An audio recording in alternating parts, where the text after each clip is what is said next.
Anamika hair. आज मैं joules law को डिफ़ाइन करूँगी, उसका इंट्रो स्टेटमेंट और उसकी जो मैथमेटिकली छोटी सी डेरिवेशन है उसे ड्राइव करूँगी।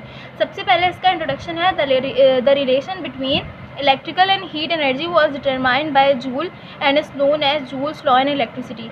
रिलेशनशिप जो था इलेक्ट्रिकल एनर्जी और हीट एनर्जी के बीच वो डिटरमाइन किया था जूल ने, और इस लॉ को इसी वजह से जूल का लॉ कहा जाता है, जूल्स लॉ कहा जाता है इलेक्ट्रिसिटी का।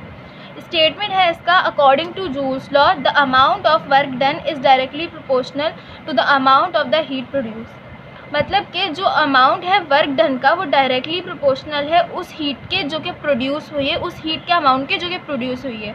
मतलब कि जब इलेक्ट्रिसिटी में हम चार्जेस का हमारे पास वर्क होता है तो उसके दौरान जो हमारे पास हीट रिलीज़ होती है, जो अमाउंट, वो अमाउंट डायरेक्टली प्रोपोर्शनल होता है वर्क डन के। तो इसकी छोटी सी डेरिवेशन है वो मैं अभी ड्राइव करूँगी। तो यहाँ पर हमारे पास अमाउंट ऑफ वर्क डन दिया हुआ और अमाउंट ऑफ हीट प्रोड्यूस दिया हुआ है। तो हमारे पास अमाउंट ऑफ वर्क डन होगा W, जो कि डायरेक्टली प्रोपोर्शनल है हमारे पास V के। V हमारे पास हीट जो हमारे पास उस टाइम प्रोड्यूस हुई है वो V से डिनोट की गई है। अब यहाँ पर प्रोपोर्शनल हटेगा और कांस्टेंट लगेगा, तो यहाँ पर W इक्वल्स टू प्रोपोर्शनल हमारे पास हटा तो कांस्टेंट है हमारे पास Q और V। यह हमारे पास इक्वेशन 1 बन गई। अब इधर हमारे पास इक्वेशन बनी है W equals to Q V. तो हमने यहाँ पे Q की वैल्यू फाइंड करनी है और V की वैल्यू फाइंड करके इन दोनों को वैल्यूज़ में पुट करके और फिर फाइनल आंसर जो हमारे पास W की वैल्यू होगी वो हमारे पास निकल कर आ जाएगी। तो according to the electric current I equals to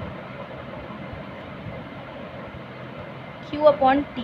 electric current हमारे पास Q अपॉन T होता है, तो हमें यहाँ पर Q चाहिए, तो T यहाँ पर Q के साथ डिवाइड हो रहा है, इधर जाके हम इसको मल्टीप्लाई करवा देंगे तो IT हो जाएगा। Q की वैल्यू हमारे पास IT आ गई। अब यहाँ पर दूसरी बात ये है कि हमें V की वैल्यू फाइंड करनी है।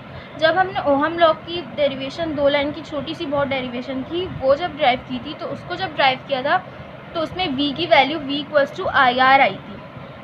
तो according to it V equals to I R. अब यहाँ पर हम फर्स्ट इक्वेशन में दोनों की वैल्यूज़ को पुट करेंगे। Q की वैल्यू हमारे पास IT आई थी और V की वैल्यू हमारे पास है IR। तो यहाँ पर हमारे पास इक्वेशन कुछ इस तरह बन गई है, V equals to IT multiply by IR।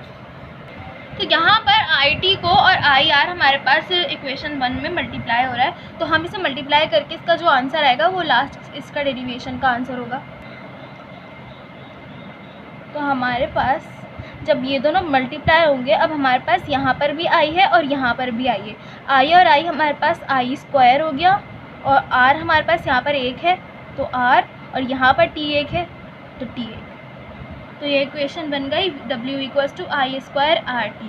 ये जूल्स लॉ की इक्वेशन है। अगर हमें कभी भी वर्क डन मालूम करना हो और हमें इलेक्ट्रिक करंट दिया हुआ हो, रेजिस्टेंस दिया हुआ हो, टाइम दिया हुआ हो, तो हम इजीली वर्क डन इलेक्ट्रिसिटी में फाइंड कर सकते हैं।